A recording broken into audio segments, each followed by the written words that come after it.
예, 안녕하십니까. 예, 어느덧 약속한 생방송 시간이 되었습니다. 예, 극심한 시련, 예, 전력을 다해 싸우라. 그 제목을 그렇게 이제 연결되게 정했지만은, 아브라함이 이삭을 바치는 게 전력을 다해 싸우는 게 아니면 뭐겠어요. 그죠? 창세기 22장에 아브라함 얘기를 다루고 있잖아요. 예, 거기서 아브라함이 전력을 다해서 싸우는 거죠. 그야말로. 예, 그리고 이제 야곱이 또 창세기 32장에 극심한 시련을 당하죠. 극심한 시련을 당하는데 전력을 다해서 싸우는 장면이 나옵니다. 그리고 이제 이 정신적 고난과 육신적 고난의 상관관계를 잘 봐야 돼요. 그래서 아브라함이 이삭을 바치러 갔을 때 정신적인 고난이냐 육체적인 고난이냐 이게 있는데, 아브라함이 이삭을 바칠 때는 육신적인 고난이 컸겠습니까? 정신적인 고난이 컸겠습니까? 네. 아브라함이 사는 곳에서 헤브론 쪽인가요? 예, 거기서 이제 예루살렘까지 굉장히 먼 거리를 걸어오고 또 장작을 짊어지고 가는 이삭 뭐 이런 다 생각해 보면 뭐 육신적인 고난이 있었겠지만 뭐 그 당시에는 또 그렇게 걸어 다니는 거를 흔하게 받아들이는 시대였으니까, 예, 그 아브라함과 그 이삭이 있을 때 아브라함의 정신적인 고난이 굉장히 극심했었죠. 예, 이삭은 아버지도 믿고 이제 하나님도 믿잖아요. 하지만은 아브라함은 하나님을 믿지만 이삭을 바침에 있어서 그에 이제 진짜로 이삭을 바쳐야 될 수도 있는 그런 상황 속에서 정신적인 고통이 극심했을 것이고요. 예, 그리고 이제 야곱은 형을 속이고 떠나갔고, 또 떠나간 곳에서 누구죠? 레아와 라헬을 만나서 또 실바, 빌닷 이렇게 4명의 이 처첩을 통해서 이제 12명의 아들을 낳고, 예, 지금 오는 길이죠. 예. 물론 이제 베냐민은 오다가 나왔지만은 오는 길인데, 예, 거기서는 또 라반 삼촌하고 불화가 있고, 예, 또 속고 속이는 또 그런 게 있어가지고, 예, 그의 삶이 이제 그렇게 되는 거죠. 이제 그렇게 하면서 이제 오는 동안에 정말 재산도 무지하게 많았죠. 예, 형한테 뭐 갖다 주는 그 뇌물성, 예, 뇌물성 그런 것들이 이렇게 가축, 양이라든지 뭐라든지 막 200만 원씩 주고 하는데, 예, 거기서도 이제 재밌는 게 있어요. 뭐가 있냐면은, 양이 200마리면은, 암양이 200마리면 순양은 20마리 이렇게 줬는데, 이 동물들은 일부 다처제가 되는 거죠. 여러분들 이제 동물을 키운다고 생각해 보면은, 이게 인간적인 생각 말고요. 남녀 평등 말고, 그냥 동물적인 생각으로 봤을 때는, 예, 숫사자가 한 마리 있고, 암사자가 10마리가 있으면 종족이 엄청나게 번식이 됩니다. 왜냐면 10마리가 새끼를 낳으니까. 하지만 숫사자가 10마리인데, 암사자가 한 마리밖에 없으면, 종족이 10분의 1이 되겠죠, 계속. 예, 숫사자 10마리인데, 암사자가 아무리 부지런히 낳았자 얼마 못 낳잖아요. 예, 그래서 이제 가축을 기를 때는, 예, 암컷이 많아야지, 좋은 겁니다. 그래서 이제 암컷이 많아야지, 이제, 수컷이 한 마리만 있어도 이제 200마리를 또 다 상대하기는 어려우니까 한 20마리. 그래서 암양 20마리, 순양 20마리, 암양 200마리, 순양 20마리 해서 이렇게 보내고, 네, 그렇게 하는 거죠. 네, 그렇게 양이라든지 염소라든지 소라든지 막 이런 거를 엄청나게 그냥 갖다 바치는 겁니다. 형을 만나기 전에. 예, 그런 거를 받을 때마다 또 에서는 생각을 하겠죠. 팥죽 생각도 나고, 야, 이놈이 이제는 팥죽 수준이 아니라 이렇게 어마어마한 거를 갖다 바치는구나 하는 생각을 했을 겁니다. 지금 야곱이 지금 라반 삼촌하고 지금 굉장히 안 좋은 관계 속에서 왔잖아요. 도저히 라반 삼촌하고 지내는 그런 장면을 보면서, 예, 우리 엄집사가 생방 들어온다더니, 지금 한국 시간으로 7시 15분인데 밥상 안 차려주고, 식구들 밥 안 차려주고, 지금 어떻게 이거를 시청하는지 모르겠습니다. 아직 식구들 다 집에 있을 텐데요. 예, 지금 엄집사랑 이렇게 교과를 해야 되는데, 엄집사는 이제 교과를 이게 잘 안 하려고 하는 것 같아요. 예, 그래서 예, 이게 참, 제가 있잖아요. 여러분 이게 굉장히, 밥 먹고 들어왔군요. 예. 제가 이 트릭이 뭐냐면, 제가 왜 이 방송 하다가 안 하는 경우가 있잖아요. 그런 경우가 사이가 나빠져서 안 하는 게 아니고, 지금 제가 우리 집사람하고 승리수민이랑 방송 안 하잖아요. 예, 방송을 하게 되면 싸움이 일어나요. 그래가지고, 방송을 안 하고, 자, 지금 이 설교 같은 경우는, 뭐냐면 우리 출애굽기 20장처럼, 예, 출애굽기 20장처럼, 그 성문율의 방송이에요. 이 방송은 성문율의 방송입니다. 그러면 승리 엄마나 승리나 수민이 같은 경우에는 어떤 단계냐? 그 마태복음 5장, 이번에 마태복음 5장에 나오죠. 뭐 오른 눈이 너를 실족하면 오른 눈을 빼버려라 이런 얘기 있잖아요. 예, 그런 것처럼 예, 이 마태복음 5장에는 그 돌비가 안 나오고 또 모세도 안 나오고 예수님이 직접 오셔가지고 예, 그 모여있는 수많은 사람들의 신비에다 말씀을 새기고 있어요. 예, 그래서 이제 예수님의 산상수훈에는 마음에 관련된 것들이 많이 있죠. 예. 그리고 이제 출애굽기 20장이나 뭐 32장 이런 데 보면은 마음에 관련돼 있긴 했지만 그 마음에 관련된 법을 돌비에다 새겨서 내려와서 돌비를 죽자 사자 지키는 거였었잖아요. 근데 지금 예수님 이후로의 시대에는 뭐 십계명 찾아다니고 법궤 찾아다니고 이런 것이 아니라 그 법궤나 십계명이 담긴 돌판보다 훨씬 더 중요한 사람의 신비에 하나님의 계명을 여기다 넣었기 때문에 너희는 십계명이나 그 법궤를 지키지 말고 마음을 지켜라. 예.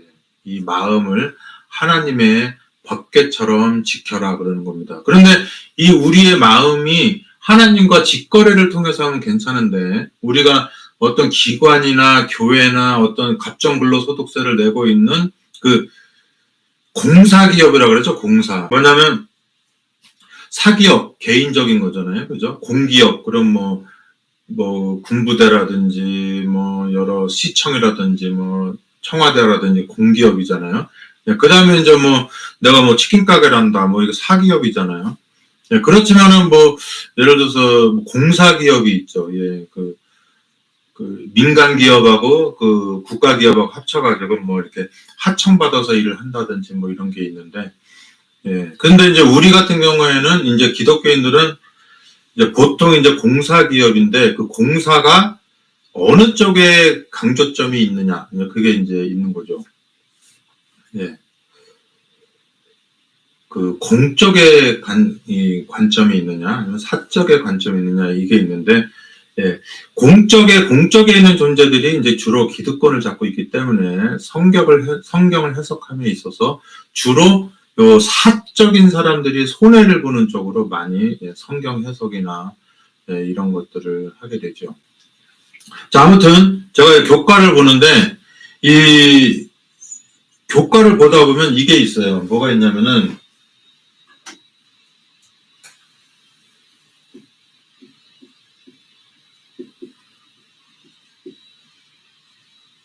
복음이 율법인데 이제 굳이 말하자면 그렇다는 거예요. 예.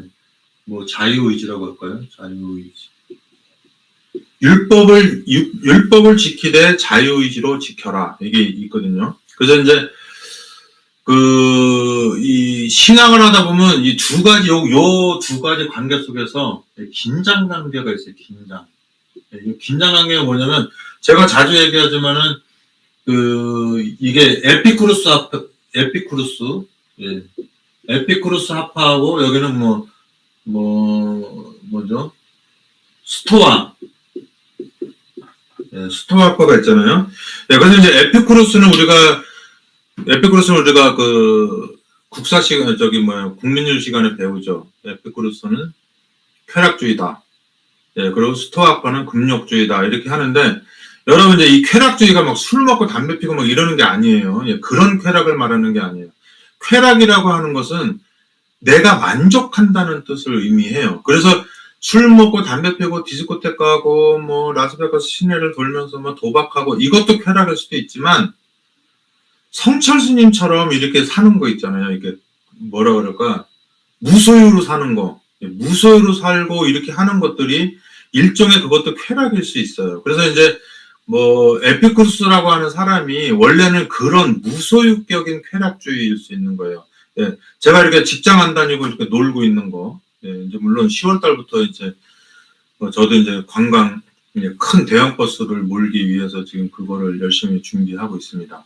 예, 그렇지만은 제가 관광버스를 몰던 직장 다니는 사람보다 뭐 10배나 힘들게 살아도 나는 일을 한다고 생각하지 않는 게 왜 그러냐면, 뭡니까. 내가 내 자유의지로서 내가 즐겁고 내가 원하는 일을 하고 있기 때문에 나는 늘 실업자의 느낌으로 살지만 직장 다니는 사람보다 10배나 더 많이 공부하고 10배나 더 많이 뭐 차도 고치고 뭐 대형 버스 운전면허증도 따려고 하고 뭐 그냥 온갖 거를 다 하게 돼요. 그래서 제가 월급을 제대로 받고 목회할 때보다 한 10배나 많은 일들을 하고 살지만 늘 뭐냐면은 나는 어딘가에 구속되지 않고 자유롭게 살고 있다. 편안하게 놀고 있다. 저는 실업자라고 막 말하고 다니는 이유가 그런 어떤 자유로움에서 지금 당하는 환란이나 고난 같은 것들이 내가 택해서 한다고 하는 그런 게 있기 때문에 그렇습니다. 자, 그럼 이제 교과를 봤을 때 이런 게 있겠죠. 만약에 이것을 여기 엄지영 집사 같은 사람이 썼으면 똑같은 제목으로 엄지영 집사 같은 사람이 썼으면 에피쿠루스 학파적으로 쓰겠죠. 이 교과를. 그래서 이제 막 복음적으로 어떻게 우리가 그렇게 살 수 있냐 그러면서 막 즐거운 쪽으로 얘기를 많이 하겠죠. 그죠? 근데 이제 나도 그런 마음이 있지만 내가 만약에 어떤 재정적으로 확실하게 있어야 되는 기관에 근무하고 있다고 생각해봐요. 그러면 이제 매년 이제 나가는 돈이 100억이고 들어오는 돈이 90억이고 이러면 막 10억 적자를 채워야 되고 막 이러는데 여러분 마음 놓고 살고 뭐 구원 받으십시오. 이렇게 하면은 10억 적자를 채울 수가 없잖아요. 그래서 이거는 왜 그런 얘기 하냐 그러지 말고 이거를 우리는 좀 21세기를 사는 현대인들이니까 좀 이걸 좀 분석이라고 생각해주면 좋은데 마치 장사꾼들 왜 미천도 들키는 것처럼 생각하는 분들이 많은데 그렇게 하지 마세요. 왜냐면 요즘에는 제가 이런 말 안 해도 다 알아요, 신자들이. 그렇기 때문에 10억을 채우기 위해서 이 성경을 이렇게 막 극심한 시련, 막 이렇게 전력을 다해서 싸움, 그거를 물이라고 생각하면 물꼬를 터야 되잖아요. 극심한 시련이나 이거를 전력을 다해서 싸워서 얻은 성취를 어디다 돌릴 것이냐? 하나님한테 돌릴 것이냐? 사기업한테 돌릴 것이냐? 공기업한테 돌릴 것이냐? 이거를 봤을 때 이 저자를 딱 저자의 직분이나 여러 가지 형편을 바라보면 교과의 분위기를 볼 수 있는 거죠. 지금 이 교과의 분위기는 스토아학파 쪽이에요. 그런데 웃기는 게 뭐냐면 스토아학파가 금욕주의잖아요. 그런데 모든 이 스토아학파 쪽으로 흐른 사람들이 성당의 기득권을 차지하고 땅의 98%를 다 가지고 그리고 교황이 되고 추기경이 되고 온갖 것을 다 해가지고 기득권을 차지하고 있는 사람들이 이쪽 사람들이에요.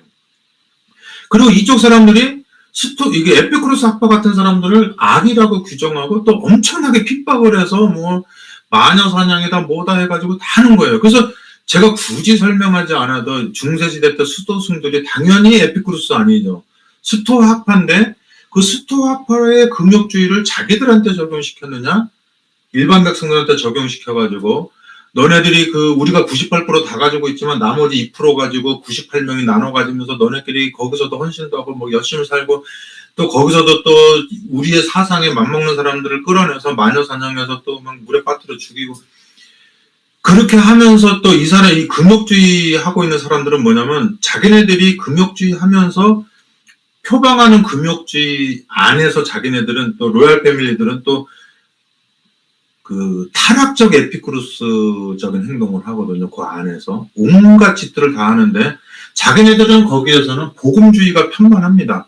그래서 인사부정을 하든지 뭐 공금을 횡령해 먹든지 자기네들은 모든 복음적인 이유를 다 갖다 때려 붙여가지고 자기네들이 용서받을 수 있는 그런 것들 다 마련을 해요.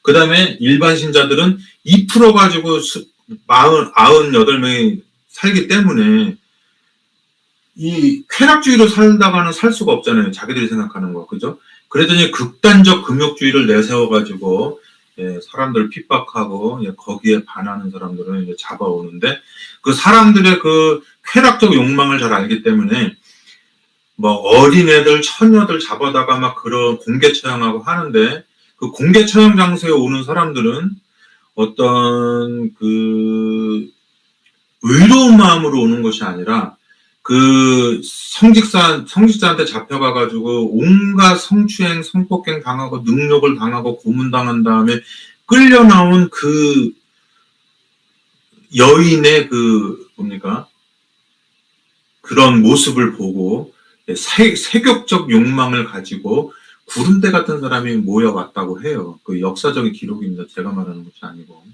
그래서 여기 미국도 그렇고 뭐 저기 유럽도 그렇고 뭐 마지막 공개 처형 여러분 유튜브에 나오거든요. 공개 처형한다고 하면은 사람이 정말 구름대 같이 몰려옵니다. 하지만 성경 연구한다 그러면 안 오잖아요. 그 왜 그러냐면 사람들의 그런 뭡니까 그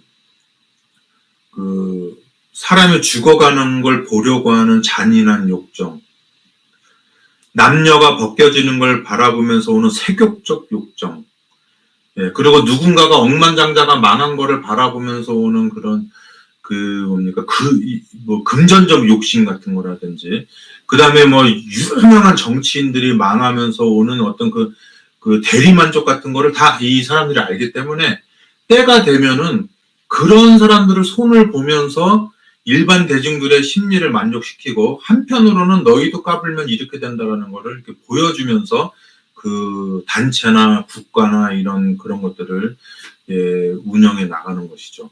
예. 그래서 여기서 말하는 극심한 시련이라는 게 바로 그런 겁니다. 그래서 여기서 21세기를 살아가는 성도 여러분들은 제가 이제 이런 얘기를 하면은 굉장히 객관적인 얘기인데도 이거를 바라보고 있는 기관 사람들이나 이런 사람들을 보게 되면은 그 굉장히 싫어해요. 이런 거를 아주 막 뭐 바퀴벌레 보는 것보다 더 싫어합니다. 저는 평신도인데 왜 싫죠? 우리 어머니가 평신도였잖아요. 그죠? 옛날에 저 목회할 때 평신도였잖아요. 평신도 제가 목회하기 전에도 집 팔아서 교회 바치는 분이었었는데 제가 목회를 하다 보니까 우리 교회 와서 그냥 버는 돈을 다 갖다 냈어요. 우리 어머니는. 예. 예, 우리 어머니 진짜 버는 돈을 다 갖다 냈습니다. 그러면 우리 어머니를 평신도로 보느냐? 아니죠. 예, 우리 어머니는 목회자 아들을 둔 목사 엄마로서 또 하나의 목사의 분신입니다. 예, 거기에 뭐 우리 형제라든지 친척이라든지 뭐 혈연지 뭐 내 동창인데 그러면 제가 아무리 설교를 못하고 아무리 공군 횡령을 해먹고 아무리 뭐 건축자금 삥땅 쳐먹고 해도 걔는 내 동창. 마음은 아파요. 그런 짓 하지 않았으면 좋겠어요. 그러면서도 계속 그 편이에요. 그래서 왜냐면은 우리가 이 법적으로 등록된 부부가 있고 그다음에 정부라 그래서 이렇게 정을 나는 부부인데 서류상 아무것도 없는데 그 사람들이 부부이라고 하는 거는 마음속에 역사하는 불문율의 법밖에 없는 겁니다. 그래서 정부라고 부르거든요. 그러는 것처럼 우리가 도덕적인 얘기를 성문율로 계속 말하고는 있지만 결국에는 내 가정으로 딱 와버리면은 그 안에서는 모든 죄는 덮어야 되고 사소한 좋은 거라도 그 확대 해석해가지고 바깥에다 알려야지 되는 그러한 묘한 기묘한 합법적 불법 단체 그게 가족이에요. 예.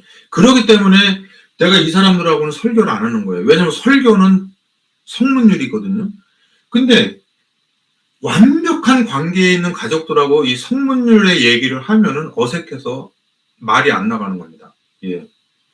그래서 이제 저도 처음 본 사람하고는 방송할 때 재밌게 하지만 그 사람하고 이제 오래 지내면서 이제 박명 목사나 엄지양 집사처럼 가깝게 되면은 그 초반에 만났던 그 긴장감이 다 없어져요. 내가 이 사람을 향해서 이렇게 그리스도인적 그 사상으로 막 전도하려고 했던 생각이 다 없어지고 그냥 승리 엄마랑 승리 수민이 같은 생각이 들어가지고 뭐 이미 불문율적으로 마음이 다 하나가 됐는데 뭐 우리 구주께서 구원하신대, 뭐 성막제도가 어쩌고저쩌고 이렇게 할 때 그들의 표정이 정말 성경에 그런 뜻이 있습니까? 막 이런 표정이 없는 거예요. 그러면 이제 저도 딱 이 설교할 맛이 없어지면서 안 합니다. 그래서 절대로 승리 엄마랑 승리 수민이랑은 제가 방송을 절대로 안 해요. 왜 그러냐면 지금 승리 엄마랑 승리 수민이랑 가지는 나와의 관계는 지금 우리가 설교하는 그 단계 위에 있어요. 이 상태가 바로 재림의 상태예요. 제가 우리 승리 엄마를 처음 만났을 때 우리 누나들하고도 마음이 안 맞는데, 내 동생하고도 우리 엄마하고도 남의 집에서 24년 동안 큰 여자, 안시성 가진 여자를 만났는데 맞을 리가 있겠어요? 처음에 만나서 막 그 연애하는 재미도, 뭐 저는 연애도 잘 못하니까 그렇게 재미는 없었지만, 이런 말 해도 되나? 아무튼 드라마처럼 재밌지는 않았어요. 그냥 이렇게 그냥 대면 지냈는데, 결혼하는 날 딱 보니까 제 주머니를 뒤지는 겁니다. 자기 마음대로 유치원 선생이라 주머니 뒤져서 막 이렇게 하는데 기분이 되게 나쁜 거예요. 저 24년 동안 낯선 여자가 나랑 결혼했다고 내 주머니를 뒤지다니 막 이렇게 됐는데, 그게 지금 이제 한 30년? 33년 지났군요. 33년 지나고 나니까 지금은 우리 어머니보다도 아버지보다도 우리 누나, 내 동생보다도 더 가까운 존재가 된 거죠. 사실상 우리 어머니나 아버지도 저랑 승리 엄마처럼 이렇게 가깝게 애 낳고 살지 않았잖아요. 그죠? 그렇게 가까운데 이 완전한 남이 만나서 여자이라서 저의 남성으로서의 관심을 뺏는 면 말고는 나머지는 전부 다 낯설어가지고 굉장히 이질적인 느낌을 가졌던 이 여인이, 그래서 내가 이 여인을 다방에서 만나면은 그냥, 다방이라 빵집이죠. 빵집에서 만나면은 얼마나 또 열심히 또 잘 보이려고 했겠어요. 그죠? 근데 지금은 왔어? 뭐 이렇게 하고 뭐 밥 차려줘? 뭐 이렇게 불친절하게 말하는 것 같지만 옛날에 그 좋은 말하고 굉장히 멋있게 하고 다녔을 때보다 지금이 훨씬 더 가까운 그런 불문율의 관계가 있는 거죠. 그래서 그런 관계 속에 있는 존재가 그런 단계로 이렇게 가는, 그런 경지까지 가려고 하는 단계를 밟는 이 설교를 할 수가 없는 거죠. 제 말 잘 들어야지 돼요. 이게 내가 율법을 폐하러 온 줄로 생각하느냐, 내가 남녀가 만나서 이렇게 가까워지는 단계를 적어놓은 책을 폐하러 온 줄로 생각하느냐, 그게 아니다. 지금 내가 율법을 버리는 이유는 지금 옛날에 낯설었던 승리 엄마가 지금 33년을 살면서 34년을 살면서 어떻게 해요? 지금은 부모 형제보다도 가까운 관계가 된 상태가 됐기 때문에 그 전에 있었던 모든 그런 그 성문율적인 법들을 다 없애버린 거예요. 지금은 그래서 설교를 안 해도 되는 상태, 그 상태가 된 겁니다. 그 상태가 바로 이제 재림의 상태가 되는 거죠. 자, 그렇습니다. 그래서 이제 교과를 보실 때 여러분들은 교과의 내용을 보기 전에 저자의 의도를 많이 봐야 돼요. 이게 에피쿠루스 학파적인 그런 해석으로 보느냐. 그래서 에피쿠루스 당사자는 무소유주의자로서 마음에 원하는 대로 쾌락적인 삶을 살아간다, 이거고, 스토아파는 객관적 그런 어떤 상황을 정해놓고 그 표준을 달성해야 되는 금욕주의가 있어요. 그게 있는 거예요. 그래서 어떤 표준을 달성하기 위한 금욕주의, 그 단체로 모여놓고 막 등어리 때리면서 막 그 밥도 막 요만큼 먹으면 이렇게 단체가 정해놓은 어떤 표준을 달성하는 그러한 금욕주의가 있고, 성철 스님이나 뭐 이런 사람들처럼 뭐 이런 종교들처럼 그런 것까지 다 버리고 산속으로 가서 자기가 자기의 자유의지로 정한 그런 금욕을 행하는 것, 이건 쾌락이에요. 그건 쾌락입니다. 하지만 엄마가 그냥 그 머리 빡빡 깎여서 절에 들여보내서 어렸을 때부터 막 그 절에 그 하기 싫은 거 막 하는 거, 그거는 타인에 의한 금욕이죠. 금욕. 그게 있습니다. 그걸 잘 봐야 돼요.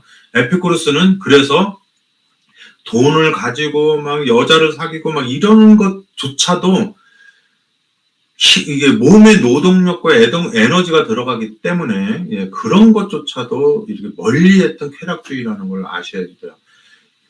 여자를 만나고 남자를 만나는 것도 쾌락이지만 그거를 안 만나는 것도 쾌락이에요. 왜냐면 그거를 만나는 게 고통스러우니까 또 아첨해야 되고 또 예쁘다 그래야 되고 막 너무 해야 될 일이 많잖아요. 그거를 안 하는 거예요. 고생을 안 하기 때문에 그것으로 오는 쾌감이 있잖아요. 예, 그리고 내가 돈이 지금 많이 필요하면은 또 뭡니까? 또 누군가 찾아가서 막 돈을 내야만 하는 이유를 설명해야 되고 얼마나 힘들어요. 그러려니 차라리 그냥 하루에 그냥 밥 한 끼를 먹더라도 그냥 그런 고생 안 하고 산다. 예, 이런 쾌락이 있는 것이죠. 예, 그런 쾌락이 있기 때문에 쾌락이라고 다 나쁜 것 아니고 금욕이라고 다 좋은 것 아니라는 거. 그리고 지금 여기 5가에서 6가에서 말하는 금욕이 되게 듣기 좋게 들리는지 그럴듯하게 들리는지 모르겠지만 어느 입장에서 보면 이거는 이렇게 금욕해서 잉여된 어떤 자금이라든지 에너지라든지 이런 정신을 내 가족에게 보내느냐 아니면 구도자에게 보내느냐 아니면 기관한테로 다 보내가지고 그 기관에 있는 사람들의 미래를 책임질 그런 에너지를 저장하는 것이냐 그걸 잘 봐야 돼요. 예, 예를 들어서 지금 저 같은 경우에는 지금 통장 번호를 올려놓긴 했지만 그래도 지난번 통장 번호는 그래도 한 몇 분이 두세 분이 이렇게 오는데 제가 이제 미국에서도 볼 수 있었죠. 공인인증서가 되니까 보면서 아는 분 절반, 모르는 분 절반인데 정말 그거 보면서 이렇게 마음에 감격하고 하죠. 근데 사실 보내는 분이 정상이 아니고 안 보내는 분이 정상이에요. 제가 유튜브 보면서 그렇게 울고 웃고 해도 제가 돈 안 보내잖아요. 그죠? 근데 굳이 챙겨서 보내시는 분들이 있어요. 근데 있는데 이제 감사하죠. 그런데 이제 제가 가지는 이런 저기는 뭐냐면 우리 박명 목사한테도 얘기했지만은 우리가 예를 들어서 제이콥 슬레더를 여러 가지 사업체를 운영한다면 1억, 10억, 100억 많을수록 좋죠. 땅도 사야 되고 건물도 사야 되고 또 이제 1인 양들이 많으니까 그 1인 양들을 위한 사람들에서 예배도 드려주고 하는 거이기 때문에 돈이 많을수록 좋습니다. 하지만 저는 그거를 지금 포기를 한 거잖아요. 제이콥 슬레더 문 닫은 게 그걸 포기한 거예요. 예. 만약에 그 사업을 해서 최종화한 사람만 먹고 사는 거면 그건 사업이 아니죠. 그거는 완전 사업 아닌 겁니다. 그거는 사업은 어떤 사람을 먹여 살리기 위한 게 아니라 그 사업 확장을 위해서 하는 거잖아요. 그렇게 하는 거고 지금 제가 미국에서 하는 거는 그냥 제 집세 정도 내고 그냥 밥이라도 끓여 먹을 정도 이렇게 하면 되는 겁니다. 하지만은 그 사업체의 규모에 따라서 이게 얘기가 달라져요. 예를 들어서 제가 1998년도에 어떤 영어학원에 가서 설교를 한 적이 있었는데, 이제 그 목사님이 저를 데리고, 이제 누군지 밝힐 수는 없어요. 이제 저를 데리고, 그분은 이제 지금도 중앙에서 아주 잘 나가고 있어요. 저기 데리고 가서 이제 사택을 보여주는 겁니다. 아주 순수하고 좋은 마음으로 보여준 거예요. 저 같은 목사니까. 이거는 제가 나쁜 놈이죠. 그런 말을 하는 제가 나쁜 놈이죠. 왜냐면 저랑 같은 동업인이나 마찬가지인데 믿고 신용을 가지고 얘기한 건데 제가 지금 말을 하는 제가 진짜 나쁜 사람이에요. 상도를 어기고. 하지만 이런 얘기를 성경에도 있기 때문에 제가 이름은 안 밝히고 얘기하는데 그때 이제 사택을 갔는데 선교사가 안 살았어요. 근데 사택이 3개나 있었어요. 근데 그분이 그때 하는 말이 뭐냐면 목사님, 이 사택은 나중에 여기 영어학원에 어려운 일이 닥칠 때 그때 팔아서 쓰려고 이렇게 이런 것들 하는 거라는 거예요. 그래서 이제 지금 이상하다. 지금 운영하려면 한 100만 원이면 될 텐데 왜 1000만 원, 1억, 100억 할 수 있는 대로 끌어모아가지고 교회 땅이라든지 부동산이라든지 이렇게 자산을 늘릴까? 근데 그것이 이제 나중에 드러나잖아요. 뭐냐면 이제 영어학원이 망하게 됐을 때 그동안 쌓여있던 재산을 다 팔아가지고 공기업에 갔느냐, 사기업에 갔느냐, 구도자들한테 갔느냐, 그거를 봤을 때, 결국은 교과를 쓰고, 교과를 작성하고, 교과를 배포했던, 그 공기업 쪽에서 그 모든 돈을 다 가져간다는 거죠, 결국에는. 예. 예를 들어서, 이 돈이 전부 다 평신도들이 낸 돈으로 이 건물들 다 매입을 했으니까, 이게 뭐 공장 자금으로 온 거면 공장 자금으로 돌려주고, 신자들이 낸 헌금이면 신자들한테 돌려주고, 뭐 이렇게 해야지 되는데 전부 다 그 목회자 쪽으로 가는 거죠. 그러면 지금 내고 있는 돈이 하나님한테로 가는 것인가? 교회의 순수한 목적으로 쓰여지는 것인가? 아니면 신자들한테 재분배되는 것인가? 아니면은 그 중세교회 시대에 있었던 그 수도승 성직자들을 위해서 그 돈이 다 날아가서 없어지는 것인가? 어차피 돈 한 푼을 전략하고 바위원 개덤풀이 사고 그렇게 알뜰하게 사는 교인들도 성전에서 쓰는 돈만큼은 따지지 않고 묻히지도 않잖아요. 예, 그렇기 때문에 그렇게 사라지는 것들이 있는 것입니다. 그래서 여러분들이 성경을 올바로 해석하려면은 이 교과나 이런 것을 봤을 때 이 교과에서 이렇게 보는 것들이 이게 인도하는 의도가 이 친공기업적이냐 아니면 친교인적이냐 친복음전파적이냐 이거를 보셔야 돼요. 그거를 통해서 이스라엘 전체 국가가 하나님한테 충성한다? 아니면 국가 전체가 타락해서 버림을 당해서 황폐되리라. 예. 그래서 이제는 한 개인이 고칠 수 없는 상태가 되는 거예요. 이런 거는 이미 고치기는 어려워요. 고치기는 불가능합니다. 다만 이 사실을 알리고 노아 홍수 때처럼 이 몸이 나오는 것이 아니라 정신적으로 나와서 나의 자유의지로, 옛날에는 합회에서 정해주는 11조, 합회에서 정해주는 뭐 기역자 감성, 합회에서 정해주는 안교생수, 합회에서 정해주는 11근 액수, 이런 표준을 맞춰서 갔지만 그거는 왠지 지키기가 쉬워요. 조금만 노력하면. 내가 내 자유의지로 정해놓은 금욕주의로 가는 겁니다. 내 자유의지로 정해놓은 금욕주의인데 금욕주의라고 볼 수 없는 게 너무나 만족을 주기 때문에 에피쿠로스적 쾌락을 주는 거예요. 이게 스토아 학파보다 훨씬 더 금욕주의적인데 에피쿠로스 학파보다 더 쾌락을 즐기는 겁니다. 그게 뭐냐면 우리가 뭐 목회 나와서 1년간 봉사하고 그러잖아요. 요번에 내가 아는 어떤 사람은 18년 동안 평신도인데 풀타임으로 전업으로 20년 가까이 봉사를 한 겁니다. 예. 그런데 잘 보세요. 저는 지금 승리나 승리 엄마, 수민이를 위해서 지금 30년 넘게 저같이 이기적이고 못된 놈, 저 결혼 전에 정말 이 부모님 저보다 속생인 사람 있으면 나와보라 그래요. 진짜. 근데 그렇게 못돼 처먹고 이기적인 놈이 결혼하고 나서 승리수민이 낳고는 정말 교회에서 이렇게 하라 그러면 교회 안 다녀요. 절대 안 다녀요. 구원 안 받습니다. 근데 승리수민이라고 하는 내가 버려도 상관없는, 내가 사생아 만들어도 상관없고 미국에다가 낳자마자 그냥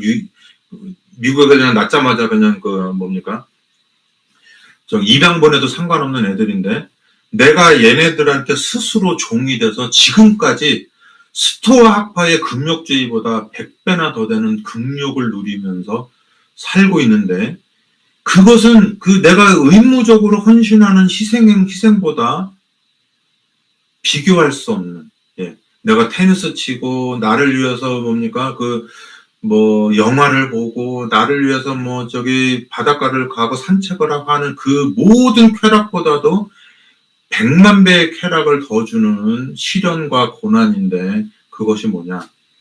승리의 수민이를 향한, 승리엄마를 향한 내 자발적인, 내 자유의지에 의한 고난인 것입니다.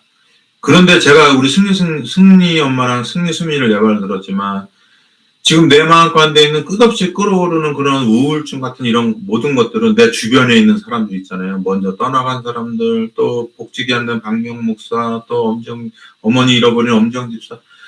이런 거 모든 거가 내가 당하지도 않아도 될 슬픔인데 내가 그 사람들에게 자발적으로 자유의지에서 내 마음을 준 관계로, 그들에게 승리수민이한테 향하는 마음을 같이 가지고 있다는 거, 그게 있는 겁니다.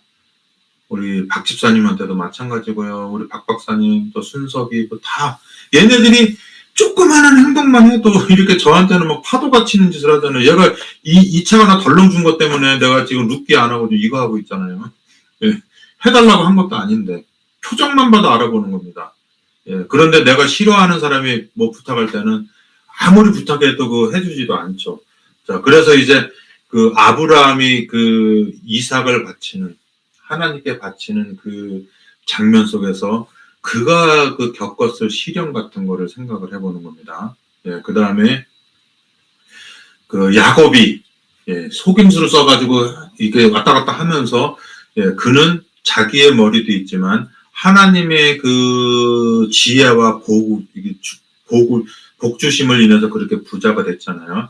예, 그리고 오는데 자기는 자기 나름대로 에서형과 싸우려고 했지만 하나님은 그 야곱이 노력한 걸로는 예서의 마음을 돌리지 않았고, 예, 야곱 강가에서 그 야곱이 예상하지 못하는 적으로 나타나서 그와 밤새 싸우고 이 엉덩이뼈를 탈골시키잖아요. 여기 여러분 엉덩이뼈를 탈골시키면 죽은 거예요. 이게 어르신들 왜 겨울에 길바닥에 나왔다가 잘 넘어지셔가지고 탈골되잖아요. 그러면 그 돌아가셔요. 예, 움직이지 못하기 때문에. 그만큼 여기 엉덩이살이 중요하고 여기가 우리 몸 중에서 가장 여기가 튼튼하다잖아요. 그죠? 예, 그래서 제가 잘은 몰라도 벽제에서 이렇게 화장할 때 여기 남는 뼈다귀 몇 개 남는 게 이쪽 그 뼈인 것 같아요. 예. 그래서 그 뼈가 부러졌다는 건 거의 생명줄을 끊어놓은 거나 마찬가지고, 그는 평생 동안 이제 다리를 절고 다녔을 텐데, 그렇게 싸우면서 치명상을 입었는데도 불구하고, 하나님은 그에게 뭐라고 이름을 지어줬냐면, 너는 하나님과 겨루어서 이기었다. 그래가지고, 이스라엘이라고 하는 이름을 지어준 겁니다. 여러분들이 지금 싸우는 싸움은 지금 내가 지은 죄 때문에 이렇게 씨름하고 있는 그런 야곱의 환란을 당하고 있습니까? 아니면은 느닷없이 뜬금없이 100살 때 준 우주랑도 안 바꾼 자식을 하나님께 재단에 바치라고 그래서 오는 그런 창세기 그 요한복음 3장 16절에 나오는 아버지 하나님의 심령을 이렇게 가지게 하는 그런 정신적 환란을 당하십니까? 이 극심한 환란이라는 게 야복 강가에 있는 극심한 환란, 야곱의 환란이 있고, 예, 그 요셉의 환란이라고 하죠. 그 시편 100편 106편에. 예, 그래서 남을 위한 환란을 당하게 되는 겁니다. 뭐 저도 크게는 아니지만 뭐 저기 박명 목사 복직을 위해서 진짜 막 목숨 걸고 싸웠잖아요. 근데 이제 그것이 지금은 이제 이게 나 혼자의 메아림이 아니구나. 왜냐면 나보다 가까운 부모님도 있고 동생도 있고 형제도 있는데 나는 아무리 그래도 남인데 법적으로는, 예, 그분들이 이렇게 다 같이 연합해주면 내가 목숨 걸고 앞에 서서 내가 잔다르크처럼 할 텐데, 제가 하는 일들이 오히려 그 당사자와 그 가족들한테 부담으로 가기 때문에 제가 멈춘 거예요. 지금이라도 뭐 가족들이 우리 딸의 복직을 위해서 목숨 걸어주시오 그러면 또 지금도 할 수도 있어요. 근데 이제 저도 이제 지금 나이가 환갑이고, 예, 이제 좀 어렵고 하는데 안 그랬으면 제가 지금까지 투쟁할 거예요. 예, 뭐 용서하라고 그랬는데 용서랑 덮어주는 거랑은 달라요. 예수님도 그냥 덮었으면 그 사람은 사기꾼이에요. 2000년이 지난 지금까지도. 그렇지만 예수님 당사자와 침례 요한과 사도들 성경책 그 신약 27권이 전부 서기관과 바리새인들의 잘못을 드러냈기 때문에 예수님이 지금 사기꾼이 아닌 거예요. 네, 그래서 용서라고 하는 거는 모든 것이 밝혀진 후에 그 밝혀진 것을 놓고 하는 게 용서지, 덮어주는 거는 그거는 차라리 드러내는 것보다 더 나쁜 아주 교묘한 선으로 포장된, 예, 자기의 기만인 것입니다. 예, 그거는 예수님이 그렇게 하고 돌아가셨으면 지금 2000년 후에 우리는 그분을 믿지 않아요. 왜냐하면 그분이 어떻게 해서 돌아가신 사실을 모르고 진짜 유대인들이 말한 게 맞다고 생각하고 그분을 역사 속에서 없앴던지, 그분이 악인으로 기록됐으면 지금도 그분을 저주하고 지냈을 겁니다. 하지만 그분은 그들의 모든 죄를 드러내고 그 사람들을 완벽하게 용서했음을 보여줬기 때문에 그게 참된 용서인 거예요. 예. 덮으자, 그 말을 제일 많이 하는 사람들이 사기꾼하고 도둑놈들이에요. 예. 그리고 독재자들 다 그들이 하는 게 뭐예요? 덮는 게 그들의 일상이잖아요. 예. 그래서 그렇게 하는 거 예전에는 됐지만 예수님 재림을 앞두고 그렇게 하는 거는 맞지 않다고 봅니다. 자, 그러면 제가 오늘 여러분 여기 대부분 이제 이 방송을 듣는 분들은 성경을 많이 아시니까요. 요한복음 16장, 요한복음 16장 을 보도록 하겠습니다. 이 16장을 통해서 이제 우리가 극심한 시련, 거기에 나오는 욥기 1장, 2장을 보는 거예요. 자, 그러면은 요한복음 16장에 지금 내가 나를 보내신 이에게로 가는데 너희 중에서 나더러 어디로 가느냐 묻는 자가 없고, 예수님께서 요한복음 16장 5절에 지금 내가 나를 보내신 이에게로 간다. 그런데 요한복음 3장 16절에 나오죠. 왜 보냈어요? 내가 세상을 이처럼 사랑하사 독생자를 보냈어요. 자, 하나님은 욥을 봤을까요? 욥의 친구를 봤을까요? 성경이라고 하는 것이 용서하려고 하는 책이 성경이잖아요. 그런데 단 한 사람밖에 없는 의인이 초점이겠어요? 그 의인이라고 하는 한 사람 때문에 지구상에 있는 20억, 30억, 70억, 80억 인구 되는 여러분과 저를 구원하기 위한 그 한 사람을 받겠어요. 그래서 욥기에 보면은 그 마지막에 보면은 그 예수님이 우리에게 하는 행동이 있는데 그 우리를 대표할 수 있는 사람이 누구냐면 대만 사람 엘리바스, 그 다음에 소발 빌닷이 있죠. 제가 강목우 씨 말하니까 지금 뭐 급히 생각해야 되니까 생각이 안 나요. 틀리느냐 안 말하는 게 나아요. 대만 사람 엘리바스, 그 다음에 빌닷, 소발, 빌닷 소발인가? 이게 있는데, 빌닷 소발이 있는데,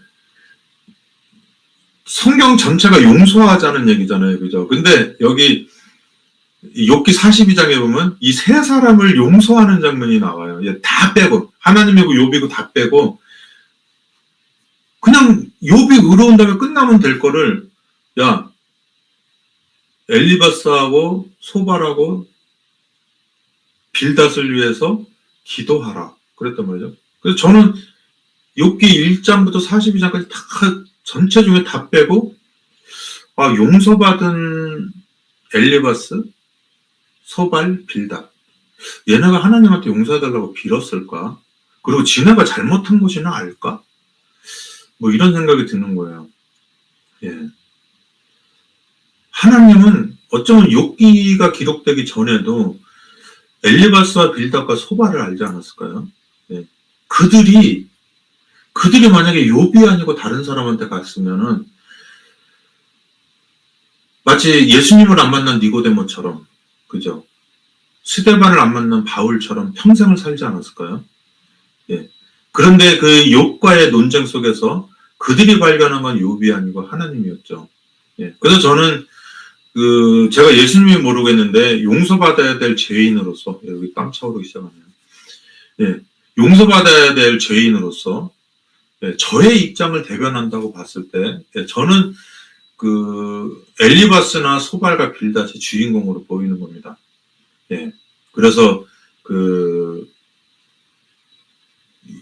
예수님은 이제 먼 훗날 내려오실 거기 때문에 예수님하고 가장 비슷한 욥을 내세워서 사단하고 이렇게 시험을 하는 거죠. 하나님이 세상을 이처럼 사랑하사 너희를 위해서 나를 보내셨는데 이는 누구든지 엘리바스처럼 했든지 제가 지금 합체를 하고 있는 거예요. 지금 욥기 1장 2장하고 엘리바스처럼 빌닷처럼 소발처럼 이런 사람들을 사랑하사 보내가지고 그들이 그렇게 그냥 욥기 42장 내내 욥을 괴롭혔어도 하나님께서는 그들을 사랑하사 그 고생을 한 욥에게 복수하도록 하지 않고 이들을 위해서 용서의 제사를 드리게 했다.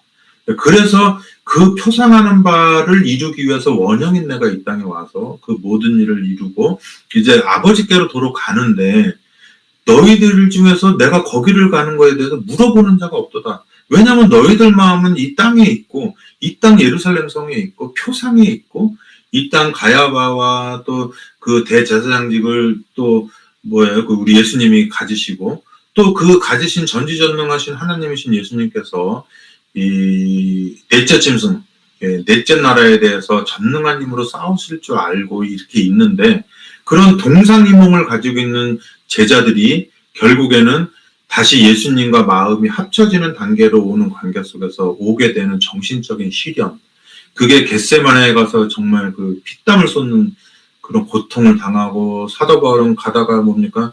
스데반족이 가다가 다마섹 도상에서 그냥 눈 멀고 쓰러지는, 거의 죽는 게 나을 정도의 고통을 당하고 거기에서 살아난 겁니다. 그게 창세기 3장 32장이겠죠, 그죠?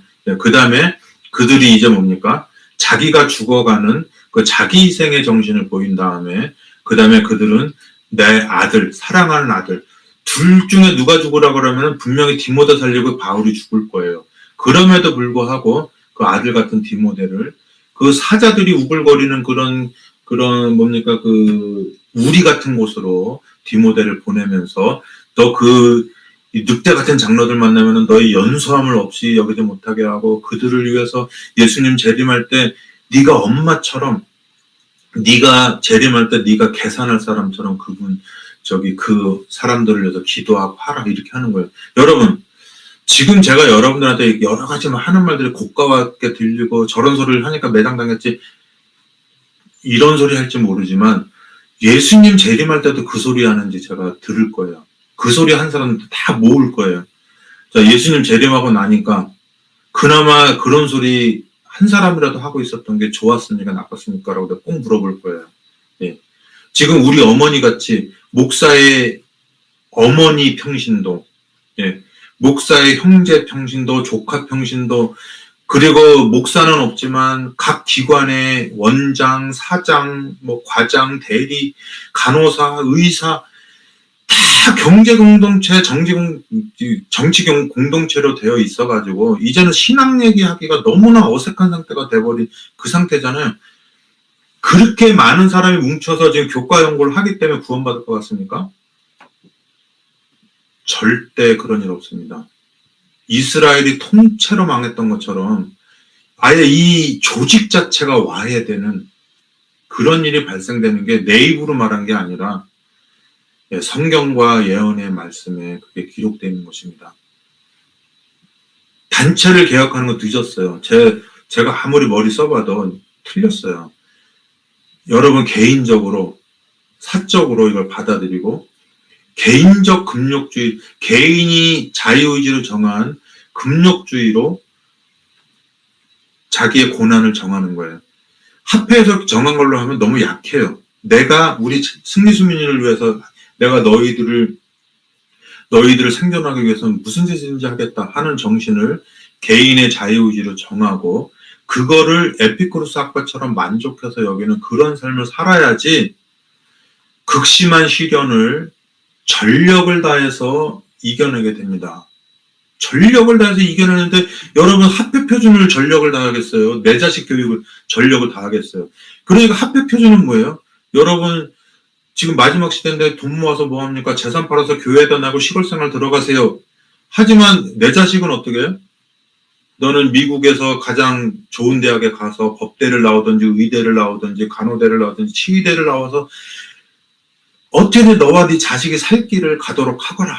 그리고 우리의 구원은 우리가 목회자 가정 아니냐? 그리고 말씀을 전한 가정 아니냐? 구원은 따놓은 당생이다.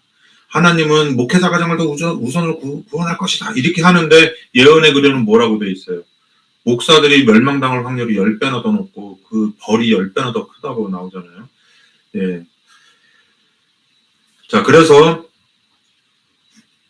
도리어 내가 이 말을 함으로 너희 마음에 근심이 가득하였도다. 그러하나 내가 너희에게 실상을 말하노니 내가 떠나가는 것이 너희에게 유익이다. 내가 떠나가지 아니하면 보혜사가 너희에게로 오지 아니할 것이요 가면 내가 그를 너희에게로 보내리니. 자, 제가 이제 욥기 1장 2장하고 연결을 해볼게요. 아들 하나님이 계셨습니다. 루스벨이 있었어요. 그래서 선악간의 대쟁투가 일어났죠. 그 하나님은 우리를 만드셨죠. 그래서 에덴 동산을 만들고 거기에 저기가 있게 됐습니다. 그런데 내가 예수님이라면은 그 사단처럼 교활하고 나쁜 놈을 내가 목숨 바쳐 사랑할 아담과 하와한테 왜 보내겠어요?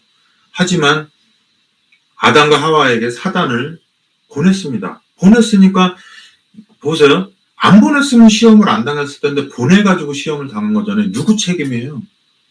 보낸 사람 책임이지. 왜 사단을 보냈냐 이거예요. 그렇지만은 아담과 하와에게 사단을 보냈던 이유는 이 사람들이 유혹이 없어서 완벽하게 되면은 지금 우리가 그 하루 가지고 놀다 버릴 수 있는 장난감이랑 뭐가 달라요.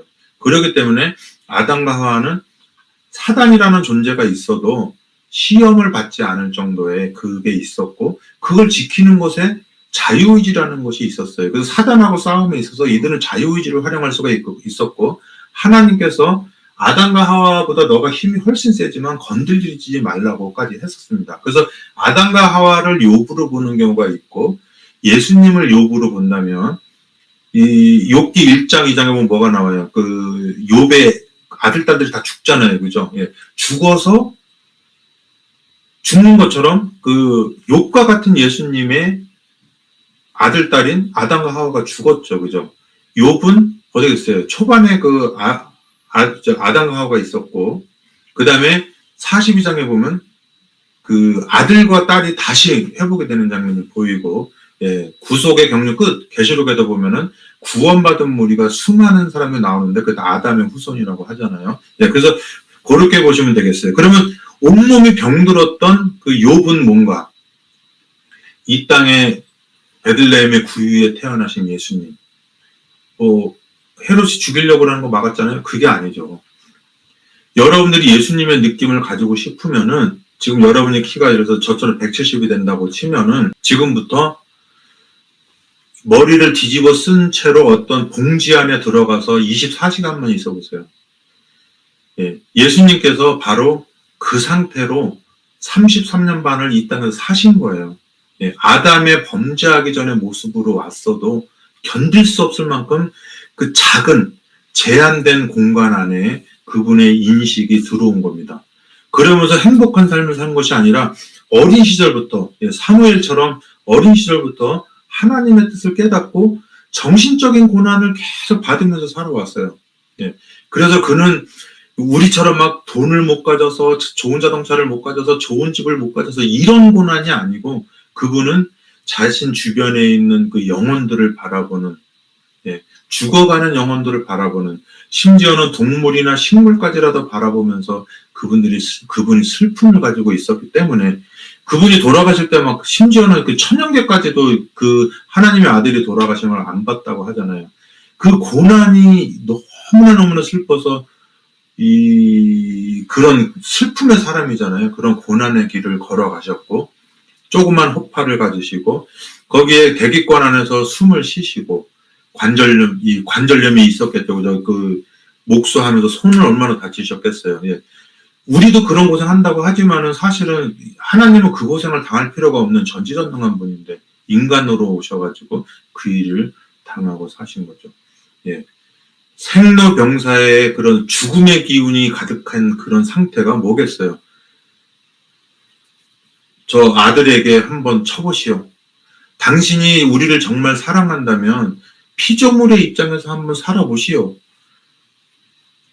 예수님이 인간으로 이 땅에 내려오신 것입니다.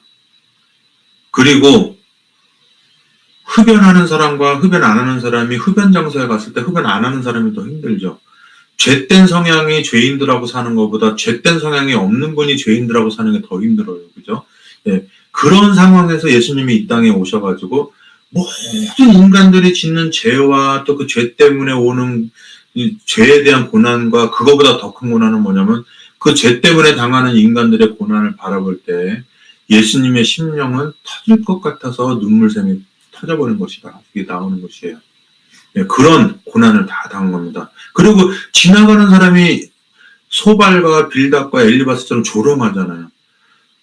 너 하나님이 너를 사랑하신다며, 하나님이 너를 사랑하시니까 너를 지켜주신다며, 너는 엘리야라며, 너는 하나님의 사랑하시는 아들이라며 하면서 저가 남은 구원했을 때 자기는 구원하지 못한다고 하면서 인간이 조롱할 수 있는 그 조롱의 한계 끝을 지난 조롱을 가지고 그 하나님이신 예수님을 조롱한 거잖아요. 사단이 옆에서 그걸 보면서 당신은 손가락 움직임 하나만으로 온 우주를 없앨 수 있는 분이 왜 저런 피조물들에게 저런 고난을 당하고 사느냐 하는 그런 모든 그 심지어 제자들까지 오해하는 말들을 해가지고 그 답답함으로 심장이 터질 것 같은 마음으로 예수님이 살아가셔가지고 요한복음 11장 35절은 눈물을 흘리신다고 그랬잖아요. 생명의 주가 옆에 계시는데도 죽은 자기 오빠를 향해서 울고 있는 그 사랑스러운 마리아와 마르다를 바라보면서 주변 사람들을 바라보면서 그 생명의 주를 바라보지 못하는 불쌍한 인간들을 인해서 그분의 눈물의 샘이 터졌다고 했어요. 예. 그리고 십자가상에서 모든 걸 다 이루시고 이제 내려오신 겁니다. 예, 부활하신 것이죠.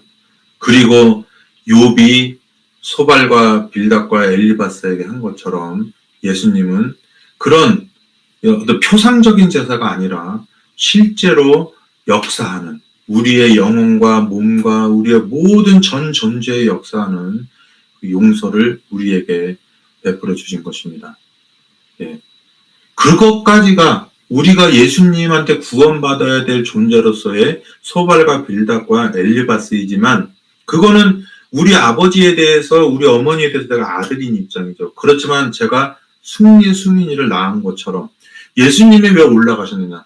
내가 올라가는 것이 너희에게 유익하다. 나는 몸이 하나고 또 유한한 인간의 몸을 썼고 있기 때문에 많은 사람들이 나에게 시대를 걸쳐서 공간에 걸쳐서 올 수가 없기 때문에 내가 올라가고 내가 편지하시는 성령 하나님을 보낼 테니 너희가 나처럼 똑같이 생길 필요가 없다.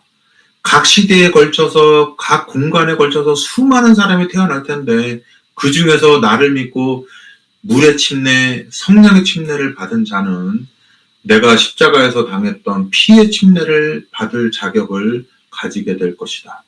그거를 가지고 너같이 이기적인 놈이 승리와 수민이에게만큼은 승리 엄마에게만큼은 뭐를 지켜라 사훈, 교훈, 군대, 법률 이런 거가 다 필요 없듯이 완벽한 불문율 가운데 완벽한 그런 사랑 가운데 살아가듯이 너 안에 그런 수민이를 사랑하는 승리 엄마를 사랑하는 그 마음을 심어줄 것인데 그 마음을 가지고 이 세상에 나를 대표해서 살도록 하라.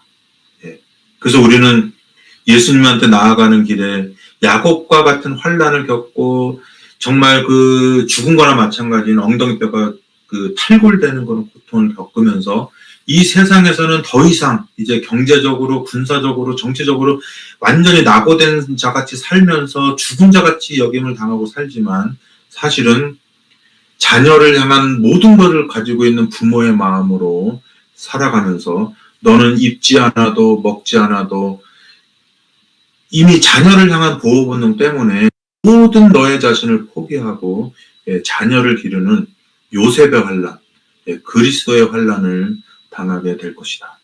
그것이 극심한 환난을 당하는 우리의 상태고 또 극심한 환난을 당하는 상태에서 야곱처럼 해서는 결국은 이길 수가 없고 야곱의 시험에서 견뎌낸 후에 결국에는 스데반처럼 바울처럼 베드로처럼 그 예수님의 제자에서 뭡니까?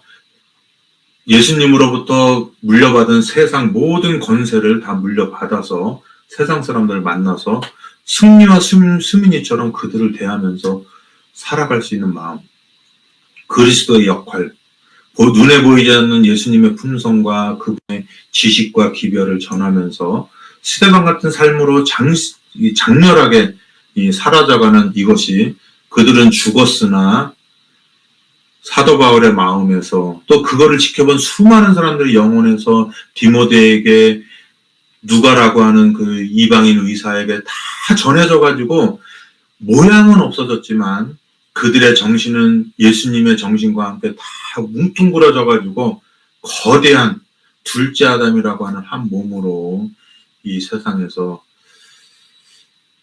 예수님의 재림을 예비하는 거룩한 성전이 될 것입니다. 극심한 시련, 그리고 극심한 시련을 전력을 다해서 극복을 하는데 그 이겨낼 수 있는 방법은 뭐냐? 그리스도의 마음을 마음에 가지는 것인데 그 마음의 정도는 어느 정도냐?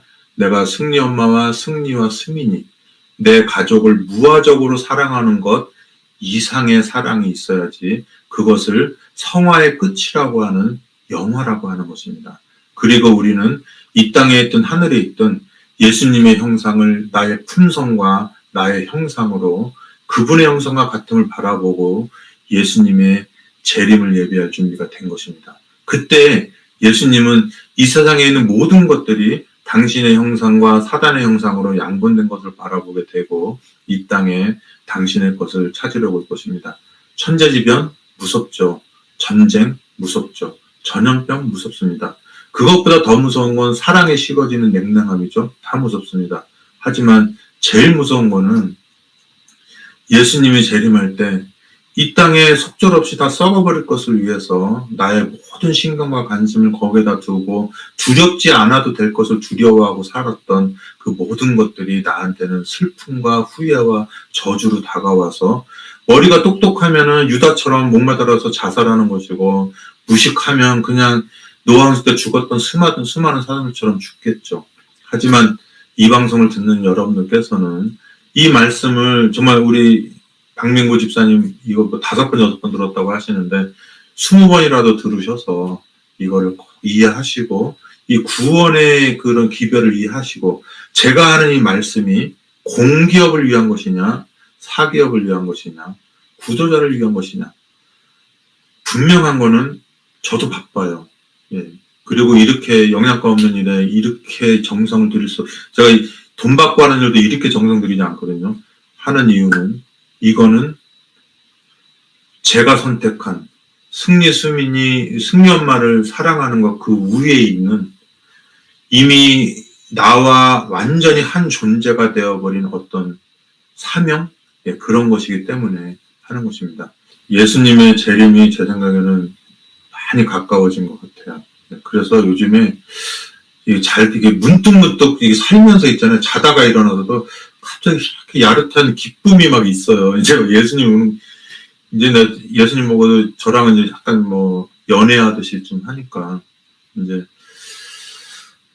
50대가 됐나요? 막 하면서 이제 하는데 그 느낌이 되게 좋아요. 예. 뭐 제가 죽을 때까지 안 오셔도 괜찮아요. 뭐 그렇다고 해서 뭐 사랑이 없어지는 건 아니니까. 예. 하나님하고 희노애락 있고 늘 좋아하고 싸우고 눈물을 감동받고 하는 나의 참된 친구 되신 하나님 있어서 이 험난한 세상 오늘도 살아갑니다. 자, 그러면 다음에 또 뵙도록 하겠습니다. 감사합니다.